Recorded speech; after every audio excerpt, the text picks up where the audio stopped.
30 साल पहले जब कश्मीरी पंडितों को यहाँ से भागना पड़ा, आप और कहीं एक लोग थे कश्मीरी पंडित जिन्होंने कहा हम यहीं रहेंगे। 30 साल बाद आपको इतना खौफ क्यों अब लग रहा है कि आप कह रहे कि नहीं अब हमें भी जाना चाहिए? वो इसलिए लग रहा है कि हमने जो झेला है 32 साल यहाँ पे, खाली एक बंदूक, दोनों बंदूकों की साये में हम जिए हैं यहाँ पे। एवरी कश्मीरी जो मुस्लिम है वो भी है, लेकिन इस बार बार बार इनसे कह के कि कुछ गड़बड़ है, लग रहा है हमें हमें लोकल इनपुट से है, अपने दोस्तों से जो मैसेजेस आ रही हैं डायरेक्ट और इनडायरेक्ट में। तो यहाँ के एडमिनिस्ट्रेशन जिनके पास हम गए थे अक्टूबर में भी, लास्ट ईयर जून में भी इनको हमने कहा था कि हमें कुछ बातें आपसे करनी है कि जो कि हम खुल के नहीं कर सकते। It should be the administration side also. और इस बार भी हमें ये आए थे इनपुट्स, एप्रिएशन था। तो ये सभी कह रहे नहीं नहीं सब ठीक है, हमने तो आपको सिक्योरिटी दी हुई है, सबके पास सिक्योरिटी है, कोई बात नहीं है। तो हमें लग रहा है कि कहीं ना कहीं पे किसी पॉलिटिकल पार्टीज को इसमें बेनिफिट है, जिससे कि अगर कश्मीरी पंडित मारा जाता है तो वो कहीं ना कहीं पे लोगों से कहते हैं देखो जी अभी भी ये कश्मीर अभी सेफ नहीं है। और दूसरी तरफ वही लोग कहते हैं कि यहाँ पे 1 करोड़ के करीब टूरिस्ट आ गए, अमरनाथ यात्रा अच्छी तरह से चली। मुझे एक चीज बताइए, मैं अपने देशवासियों से भी यही पूछना चाहता हूँ, 1 करोड़ मान के चल लीजिए जो गवर्नमेंट का फिगर है, उनके ऊपर अटैक क्यों नहीं हुआ? हमारे जो अमरनाथ यात्री आए उनके ऊपर अटैक क्यों नहीं हुआ? 3 दिन यहाँ पे घर घर तिरंगा जो चला उसके ऊपर अटैक क्यों नहीं है? Y Kashmiri Pandit.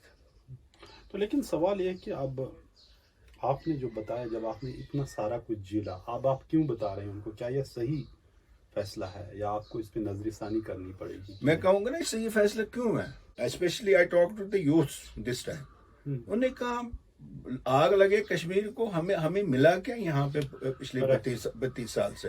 It is better to move. So इसलिए वो मुझसे ये आग्रह कर रहे हैं कि आप कॉल दीजिए, क्योंकि जो आप कहेंगे वही हमें करना है। मैंने कहा तो ये मेरे से जो आपने अब स्टेटमेंट इशू किया कि हम सबों को चलना चाहिए, जितने भी 800 परिवार हैं कश्मीरी पंडितों के यात्री, क्या ये गलत नहीं है कि अपनी जगह छोड़ के आप जाने की? नहीं, मुझे नहीं लगा गलत है, लेकिन अभी भी मुझे एक रे ऑफ होप दिखाई दे रही है। That's from the majority community. जिन कश्मीरी मुसलमानों के ऊपर हमने विश्वास किया था 90 में, अगर वो हमें वो ताउन नहीं देते तो आज संजय तिको या ये 808 परिवार यहाँ नहीं होते। ठीक है, मुझे वही ताउन चाहिए। आपने किसी से कांटेक्ट किया या किसी ने आपसे कांटेक्ट? ना, किसी ने नहीं किया। खाली मैंने एक बार प्रेस में भी दिया था, वो जो फिर 2-3 मस्जिदों में। किस लीडरशिप से आप चाहते हैं कि मतलब, क्योंकि जो यहाँ के जितने भी मौलवी साहिबान हैं हर एक मस्जिद के, मुझे पॉलिटिकल लीडर से कोई आश्वासन नहीं चाहिए। वो क्रिकेट की तरह रंग बदलते हैं, मुझे उनसे नहीं चाहिए।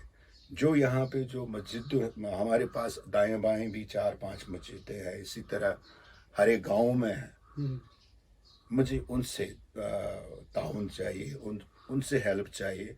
और एक चीज़ उनसे मैं अपील करना चाहता हूँ कि जुम्मा नमाज के बाद एक ऐसी मैसेज दीजिए जो कि रियल इस्लाम है, और मुझे और कुछ नहीं चाहिए। 2003 के बाद 18 साल तक, 2021 तक कोई हमला नहीं हुआ कश्मीरी पंडितों पे। सही हम एक साथ यहाँ रहे। आप हमें बताएं कि क्या इतना बदला, क्यों अब ये टारगेट बन रहे? मुझे लग रहा है कि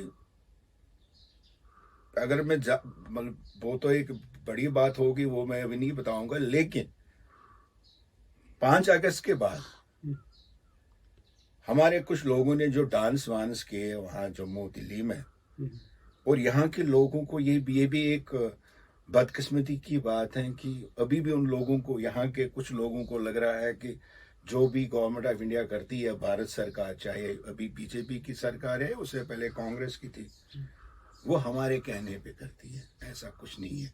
ये मैं उनसे अपील करना चाहता हूँ, यहाँ के अपने मुसलमान भाइयों से, ये दिमाग से निकाल दीजिए। तो मैं आपसे बोलूँ, ये 18 साल बाद क्यों ऐसा हुआ कि हमले हुए? आपको लग रहा है कि 5 अगस्त जो आपने बोला उस वजह से? कहीं ना कहीं पे वो भी जिम्मेवार है ना, वो भी जिम्मेवार है, वो चीजें भी जिम्मेवार है। 5 अगस्त से पहले एक पॉलिटिकल सेटअप था यहाँ पे, एडमिनिस्ट्रेशन थी। अगर एडमिनिस्ट्रेशन काम नहीं करती थी तो पॉलिटिकल पार्टीज के पास जाते थे, या जो गवर्नमेंट यहाँ पे होती थी। दूसरी सबसे बड़ी बात है कि यहाँ की जो वाइब्रेंट एक सिविल सोसाइटी थी, जिन्होंने बहुत काम किया, हमने भी उनके साथ काम किया, डिफरेंट ऑर्गेनाइजेशन के साथ काम किया, वो तो सारे बंद हुए। ऐसा होना नहीं चाहे कि किसी को उसकी शिनाख्त नाम की वजह से टारगेट किया जाए, लेकिन सुनील कुमार भट्ट को इसीलिए टारगेट किया गया, राहुल हो या दूसरे लोग हों, और आज संजय तिको जो कश्मीरी संघर्ष समिति, एक संघर्ष सचमुच में इन्होंने किया। कहीं एक जो मंदिर जो बंद थे उनको खोल दिया, इन कश्मीरी पंडित जो यहाँ रह रहे थे उनको एक साथ मिलाया, लेकिन आज ये भी इनकी ये हालत पहुंची, उनने सबों को बताया अब हमें चलना है, कि वो कहते हैं एनफ इज़ एनफ।